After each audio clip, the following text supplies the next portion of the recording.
একদিন একদল ব্যাঙ রাস্তার পাশ দিয়ে যাচ্ছিল। যাওয়ার পথে রাস্তার পাশে একটি গর্ত ছিল, যে গর্তে দলের দুটো ব্যাঙ পড়ে যায়। তো গর্তটা অনেক নিচু ছিল, যে গর্ত থেকে উঠে আসা অসম্ভব ব্যাপার ছিল। তো যখন দুটি ব্যাঙ পড়ে গেল, তারা প্রথম অবস্থায় কৌতূহলবশত লাফালাফি শুরু করলো, যে লাফ দিলে হয়তো বা আমি এই গর্ত থেকে উঠে চলে যেতে পারবো। তো পরবর্তীতে অনেকবার লাফালাফি চেষ্টা করেও তারা উঠে আসতে পারছিল না। যখন উঠে আসতে পারছিল না, তখন উপরে থাকা ব্যাঙের দলগুলো তারা বারবার বলছিল, তোমরা এই গর্ত থেকে আর কখনোই উঠে আসতে পারবে না, তোমরা মৃত্যুকে সহজ করে নাও, এখানেই মৃত্যুবরণ করো, এখানে থেকে অযথাই চেষ্টা করিও না। এটা শোনার পরেও মনোবল হারিয়ে ফেললেও তারা চেষ্টাতে কোনো কমতি করেনি। তারা বারবার লাফিয়ে লাফিয়ে উঠে আসতেছিল। তো লাফাতে লাফাতে একসময় গর্ত থেকে প্রায় 1 ইঞ্চি, মানে সমান ও সমতল ভূমিতে আসতে 1 ইঞ্চি দূরে আসার অবস্থায় সে আবার নিচে পড়ে যাচ্ছিল। তো এই অবস্থা দেখে উপরের সবগুলো ব্যাঙ চিল্লাতে চিল্লাতে বলে যে, তোমরা আর কখনোই উঠে আসতে পারো না, তোমরা মৃত্যুকে সহজ করো, তোমরা এখানে মৃত্যুবরণ করো, অযথাই চেষ্টা করিও না, তোমরা কখনোই উঠে আসতে পারবে না।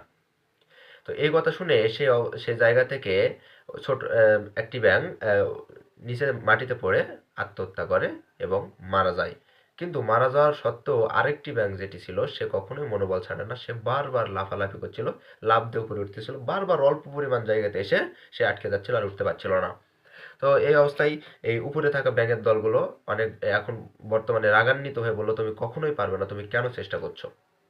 তুমি মৃত্যুবরণ করো, তুমি মৃত্যুকে সহজ করো, তুমি সৃষ্টিকর্তাকে ডাকো, তুমি কখনোই এই জায়গা থেকে আর উঠতে পারবে না, আমরা জানি তুমি এটা কখনোই করতে পারবে না। তো ব্যাংকটি তাদের কথায় কান না দিয়ে বারবার লাফ দিচ্ছিল, লাফ দিয়ে সেই একই জায়গায় এসে বারবার ফেল হচ্ছিল। ফেল হইতে হইতে একটা সময় উপরে উঠে চলে আসে। উপরে এসে ব্যাংকটি সে ব্যাঙের দলকে উদ্দেশ্য করে যে কথাটি বলে, সে সে কথাটি শুনে ব্যাঙের দল পুরোটাই অবাক হয়ে যায়। সে এসে বলে, ধন্যবাদ তোমাদেরকে, তোমরা আমাকে শক্তি জুগিয়েছ। তোমরা যদি আমাকে শক্তি না জোগাতে, আমি কখনোই এই গর্ত থেকে উঠে আসতে পারতাম না। ব্যাঙগুলো অবাক হয়ে যায়। আসলে তারা বলে যে, আমরা তো তোমাকে বললাম যে তুমি উঠে আসতে পারবে না, তুমি মৃত্যুবরণ করো, তাহলে আমরা কখন তোমাকে শক্তি জোগালাম? তখন গর্ত থেকে উঠে আসা ব্যাঙটি বলল, তোমরা মুখে যে কথাটা বলেছো, সে কথাটা আমি কানে শুনি নাই। গর্তটা এত গভীর ছিল যে আমি কান দিয়ে সে কথাগুলো শুনতে পাই নাই। কিন্তু তোমরা উপর থেকে যে হাততালি দিচ্ছিলে, তোমরা যে অনুপ্রেরণা দিচ্ছিলে, চিল্লাচিল্লি করছিলে, আমি বুঝেছিলাম তোমরা আমাকে উঠে আসতে বারবার অনুপ্রেরণা দিচ্ছ, যার কারণে আমি গর্ত থেকে উঠে আসতে পেরেছি। আসলে প্রকৃতপক্ষে এই গল্পটি থেকে দুটি বিষয় জানার আছে, যে কেউ যদি আপনাকে অনুপ্রেরণা দেয়, তাহলে অনেক কঠিন কাজও আপনার কাছে সহজ মনে হবে, মনের ভিতরে জিদ আসবে যে তাদের অনুপ্রেরণার কাছে জন্য হলেও আমাকে কাজটি সফল করতে হবে।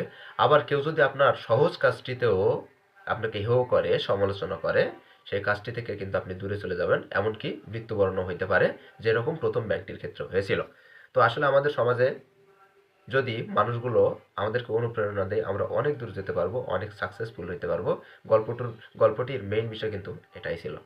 ধন্যবাদ, সবাই ভালো থাকবেন। আর গল্পটি ভালো লাগলে সামাজিক কাজে লেগে পড়বেন।